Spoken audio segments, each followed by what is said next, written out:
নমস্কাৰ, মই আজি অন্য এটা ভিডিঅ' লৈ আহিছোঁ। আজি ভিডিঅ'টো মই ভিঅ' মিটিঙলৈ যোৱাৰ পৰা আৰম্ভ কৰিছোঁ। এয়া মানুহজনৰ লগত মই ভিঅ' মিটিঙলৈ যাবলৈ ওলাইছোঁ। মূৰটো ধুই গৈছিলোঁ কাৰণে চুলিবোৰ মেলি গৈছোঁ। এয়া মানুহজনে মোক থ'ব গৈছে। এয়া আমাৰ মাহেকৰ 6 তাৰিখে ভিঅ' মিটিংখন হয়। আজি ভিঅ' মিটিংখন মই যোৱা অলপ দেৰি হ'ল। সেয়ে মানে আমাৰ মিটিং আৰম্ভ হ'লেই মই যোৱালৈ। এয়া আমাৰ সভানেত্ৰী, সম্পাদিকা, জীৱিকা সখী সকলোৱে নিজৰ নিজৰ কামত লাগি আছে। এয়া মই গ'লোঁ, গৈ পেলাই মিটিঙত অলপ দেৰি ভিডিঅ' এটাকে বনাই লওঁ। এয়া ভিডিঅ' কৰিব ল'লোঁ। এয়া আহি পালোঁহি। আকৌ আহি এয়া পাচলি কুটি থৈ গৈছিলোঁ। ভাবিছিলোঁ বোলো মাংস অকণ লৈ আহিম। এয়া মাংস আনিলোঁ। এয়া কুকুৰা মাংস, লোকেল কুকুৰা লৈ আহিছিলোঁ। মানে ৰাতিপুৱা লৰালৰিকৈ কি বনাম কি নবনাম লাগে নাই, সেইটো কাৰণে মিটিঙৰ পৰা আহি দিগদাৰো হয় বেছিকৈ বনাই গৈ থাকিলে। আকৌ ভাল নহ'লে মানুহজনেও খং কৰে নহয়।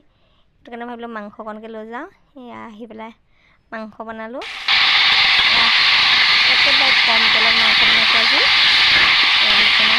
আৰু মাংসটো অলৰেডি মানে চৰ্বিটো বেছি আছিলে, সেইটো কাৰণে মাংসটো মানে তেলটো কম দিছোঁ।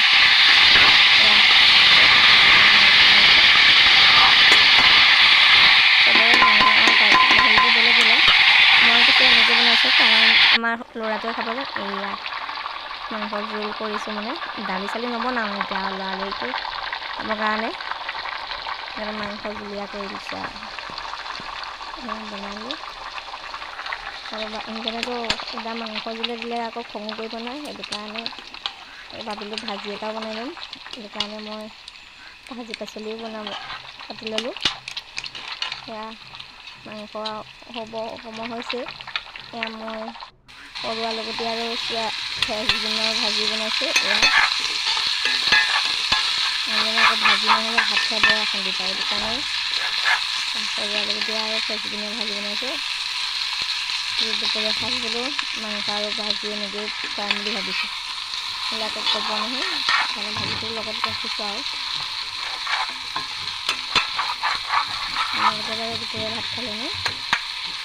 আজিলৈ মোৰ ভিডিঅ'টো ইমানেই। যদি ভাল লাগিছে আপোনালোকে লাইক কমেণ্ট কৰিব মোৰ ভিডিঅ'টো, আৰু মোৰ ভিডিঅ' চাই কেনেকুৱা লাগে আপোনালোকে জনাব নাপাহৰিব। বাই।